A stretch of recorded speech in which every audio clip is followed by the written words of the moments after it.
Welcome back everybody, and if you're new to this channel, my name's Paul Miguel, a professional wildlife photographer, and I love to have experiences with wildlife and to capture that with my camera.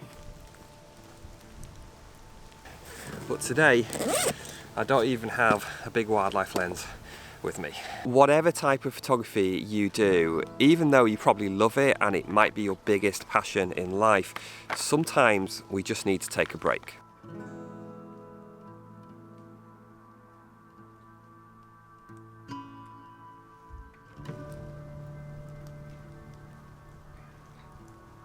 For me, wildlife photography simply came from my love of wildlife. Ever since I can remember as a kid, I just love wildlife, particularly birds, and that's how I got into the photography. And I've loved it ever since, and wildlife photography is my #1 passion. But over the years, there are times where I felt like I'm losing motivation.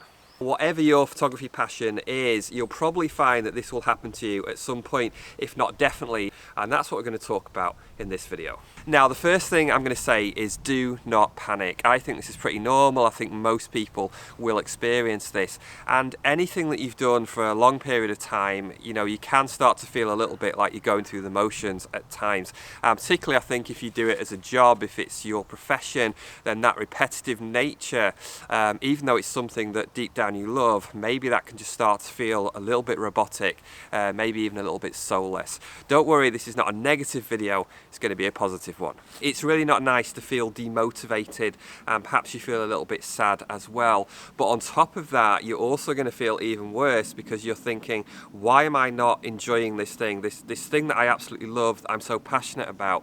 Why do I not want to go out there and shoot those pictures? Don't beat yourself up about it. Just accept it. I think it's pretty normal, and then you can think about taking some steps that should help you. I'm going to show you what I do in this video. If you do start to feel like that you're losing a bit of motivation, then give yourself some time. Don't feel like you have to fix it overnight, and then what I would do is simply take a break.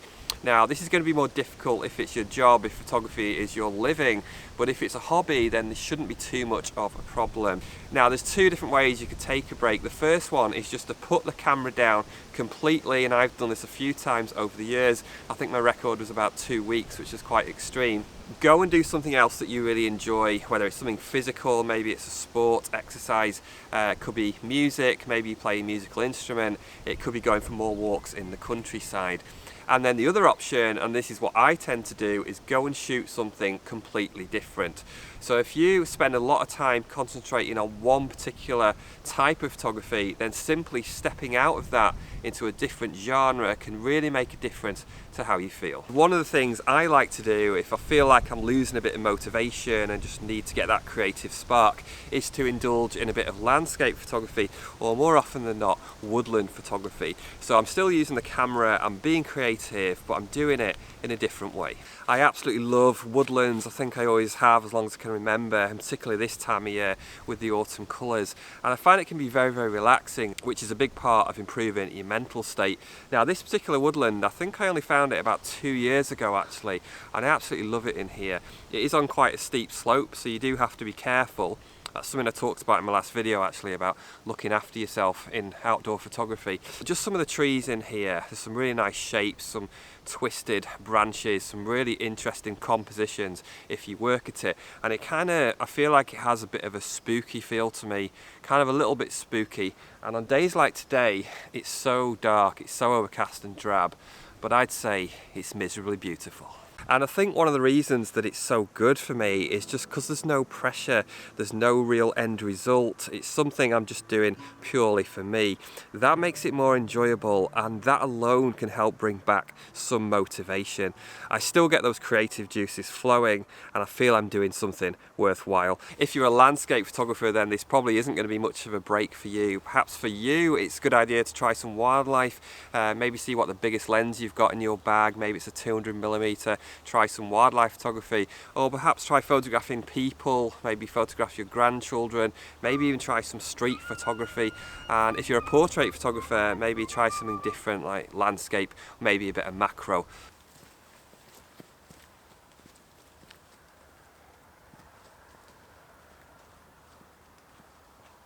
I've just spotted something here which I think could be really special for me actually.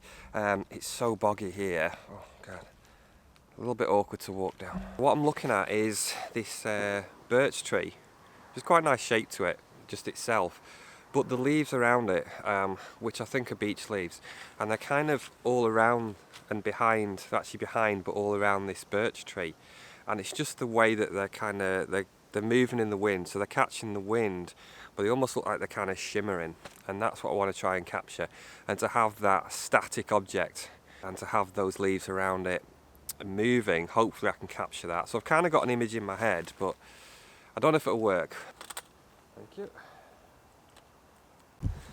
I don't know, I just can't quite get it. Sometimes you can see something, it's there in your mind's eye, but you just, on camera it just doesn't look the same, and this doesn't. I can see it and it looks good to me, but in camera I just can't quite get it to look exactly as I had hoped.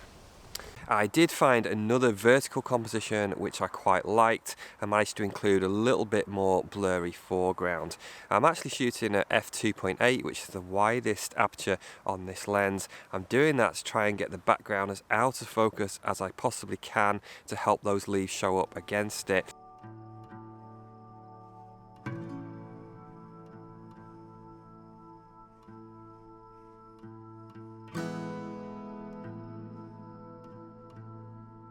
Now I also crop this image down to the composition that you're seeing on screen. Now this is a little bit closer to what I had in my mind's eye. It's certainly not perfect, but it's a little bit more of what I had in mind.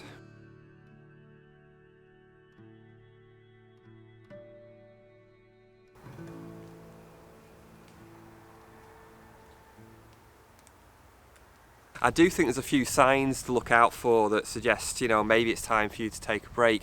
And the first, probably the most obvious one, is that you're just not getting excited. So just the thought of going out and shooting what you usually enjoy just doesn't excite you anymore. And also you might just feel like you don't want to go out into those elements. If you're in outdoor photography, you just don't want to go out there into the, maybe out into the wind and the cold. And you keep finding excuses. And the last sign is simply that you stop talking about photography as much as well. If you're part of a community, maybe you talk about it quite often with your partner, she gets really bored of listening to, but you just don't feel like talking about it either. I think we create our best work when we're in a good mental state, so try and keep yourself healthy so you can work at your full potential.